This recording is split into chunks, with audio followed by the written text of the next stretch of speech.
Olá pessoal, tudo bem? Hoje eu vou tratar de um tema bastante importante na toxicologia forense e um tema de utilidade pública, que é a intoxicação acidental por monóxido de carbono.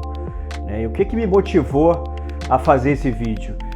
Nós tivemos hoje um caso de um casal jovem aqui no Rio de Janeiro, na faixa de 30 anos, que foi encontrado morto num apartamento no Leblon, e as informações preliminares mostram que a morte se deu por intoxicação acidental por monóxido de carbono, provavelmente pela instalação incorreta de aquecedor a gás dentro do banheiro.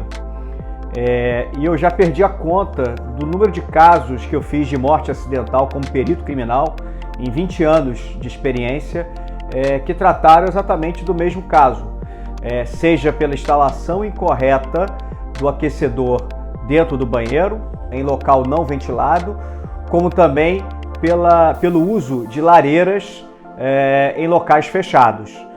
Em 2019, a gente teve um caso de uma família brasileira que foi encontrada morta, 4 pessoas, 2 filhos e o casal, num apartamento alugado no Chile, que tinha um aquecedor a gás. Então ele foi empregado com o apartamento todo fechado e a dinâmica é sempre a mesma. O processo de combustão do gás ou da lenha, no caso da lareira, ele vai consumir o oxigênio daquele ambiente. E quando esse oxigênio termina, a combustão passa a ser incompleta. E aí você tem o excesso de produção de CO2 e o excesso de produção de monóxido de carbono. E qual é a toxicodinâmica desse evento que culmina com a morte das pessoas que estão naquele ambiente? O monóxido de carbono tem uma afinidade de cerca de 200 vezes maior pela hemoglobina do que o oxigênio. E a pessoa, quando inala o monóxido de carbono, que não tem cheiro, não tem nenhum tipo de odor, o monóxido de carbono vai se ligar preferencialmente na hemoglobina ao invés do oxigênio, que muitas vezes já foi consumido naquele ambiente. Tá? E aí, sem apresentar muitos sinais, a pessoa começa a apresentar quadro de náusea, de tontura, e o próximo passo é o desmaio. Tá? Se não houver a oxigenação dos pulmões desse indivíduo rapidamente, o evento seguinte é a morte. E provavelmente foi o que aconteceu no caso desse casal. E obviamente a investigação e a perícia médico-legal no IML vai dosar a carboxihemoglobina, que é o marcador para a gente identificar casos de intoxicação acidental por monóxido de carbono, para concluir pela intoxicação acidental nesse caso concreto. É muito importante frisar que esse é o tipo de acidente perfeitamente evitável. Medidas simples e baratas podem salvar vidas nesse caso.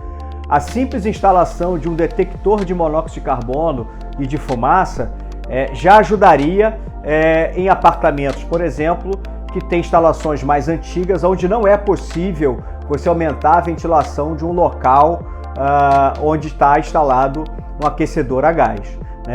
Ambientes que são aquecidos por lareiras, o mesmo procedimento. A instalação de detectores seria suficiente. Um detector de monóxido de carbono não custa mais do que R$100 em qualquer site de vendas na internet. Em alguns países, a instalação desses equipamentos é obrigatória. Tá? A gente pode citar também o caso dos meninos do Flamengo mortos no incêndio do Ninho do Urubu. Se aquela instalação fosse equipada com detectores de fumaça, provavelmente nenhuma vida teria sido perdida. Tá? Então, fica aqui a reflexão de que esse tipo de acidente é perfeitamente fácil de prevenir. Primeiro, evitar a instalação de aquecedores em ambientes fechados, mal ventilados. Dentro do banheiro é o pior cenário possível. Sempre que ligar uma lareira numa casa, a gente está entrando na época de frio, a gente tem que ter ventilação daquele ambiente. A janela tem que estar aberta, uma porta tem que estar aberta. Então, são medidas simples, baratas, que podem salvar vidas. Pessoal, fica a dica, evitem se expor a qualquer risco referente a aquecedor a gás. É o tipo de evento, o tipo de intoxicação perfeitamente prevenível. Tá bom, pessoal? Fiquem bem, se cuidem e até a próxima.